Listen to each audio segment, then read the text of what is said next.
Yeah, I definitely would attribute a lot of my growth as identifying as someone with a disability to you, because you really helped me understand that there's a lot of power that comes from that label and that identity, and not just power, but community. So, can you talk a little bit about coming to terms with that identity? Yeah, I think, I always love hearing about how people come to terms with having disability as an identity because I think it's different journeys for everyone. For me, like I feel very comfortable identifying as disabled, and that wasn't a super hard transition for me. Um, that being said, though, being a young person coming to terms with not expecting, what your body's going to be like and those sorts of things, I think can be very jarring, as it was for me. And I can talk a little bit about my specific disabilities. I am disabled by myalgic encephalomyelitis or chronic fatigue syndrome, long COVID, tick-borne diseases similar to Lyme disease, and psychiatric disabilities. And I developed each of these at various times, but I've identified as disabled since right before I turned 20. I'm almost 26 now, so pretty much exactly 6 years. And like I said, like I'm very comfortable, with the identity of being disabled. I'm actually proud to be disabled, and I think, you know, Courtney, what you're talking about like us growing together, I think a lot of that can be attributed to finding a really strong disability and chronic illness community, and learning that it's totally fine to be disabled, and it's actually usually better to own that identity if you're able to do so. And some people don't choose to do that, and that's totally fine. But Yeah, there's definitely a privilege in being able to own that, yeah, I think. for sure. And like for me, actually, I think it may have even saved my life in terms of quickly understanding, well, not quick enough, but fairly quickly understanding things like pacing and like radical rest, learning those things from, community elders and just people who have had these disabilities far longer than me, made it so that I wasn't getting even sicker when I might have otherwise.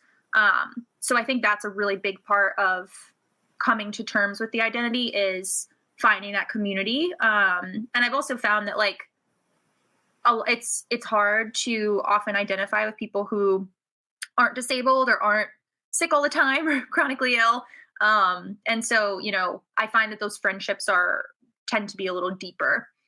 Um, yeah. And the last thing I'll say about that is like, I said I'm proud to be disabled, but multiple things can be true at once. Like I do sometimes wish that my body treated me a little differently. And also having invisible and energy limiting disabilities come with their own unique set of challenges. Every person's embodied experience of disability is different. And for me, with invisible and energy limiting disabilities, I'm often disbelieved and ignored when I seek care, and also just like kind of in every facet of society, which I know you also experience. Well, I'm curious if you could talk a little bit more about some of your specific disabilities, because I know before our friendship, like you've talked about ME, for example. So, what is ME, and what are the particular challenges that you face with that disability? Kind of starting at the beginning of the pandemic, I like started to hear about chronic fatigue syndrome, which kind of sounds like a euphemism. Like it's really not. It sounds like oh you're just tired, but it Yeah, if goes you hear chronic fatigue, you sort of look it up and you're like, oh, well, tired, maybe you feel yeah, jet lagged. And that's not your reality at all. You're not just no, tired. It's yeah, not like it's you pulled an all nighter, or, you know, you just had a rough night of sleep. This is bone deep fatigue. yeah, yeah, and so yeah, and for lots of people, yeah, you wake up one day sick and you never get better, and so it's often caused by a viral infection, like it was for me. So for me, it was COVID. And it tends to be so devastating that, and I like to share this statistic. So a quarter or more of people with ME are housebound or bedbound, and I generally fall in the housebound category. And approximately 75% of people with ME are unable to work. So, that's just I think, a devastating statistic. And it's also important to kind of position it in the present. I think it's critical for people to know about this because at this point, approximately 50% of people with long COVID also meet the criteria for ME. So, it's appearing that a large percentage of people with long COVID, may have ME the rest of their life.